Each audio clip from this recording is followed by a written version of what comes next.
Meron po akong copy po noon, Your Honor. So, titignan po ng komite yan, Opo. i-expect po namin i-submit nyo sa Opo. amin within this day. Opo. And bakit ko po kinukulit itong puntong ito? Bakit important distinction ito?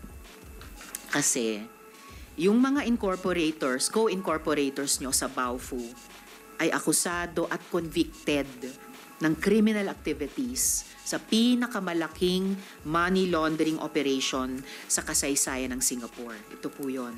Kaya, duda talaga po ako, Mayor, pasensya na pakalat-kalat lang sila sa Clark, nagpapatranslate sila sa inyo, at naisipan mo lang na i-alok ang lupang nabili mo na.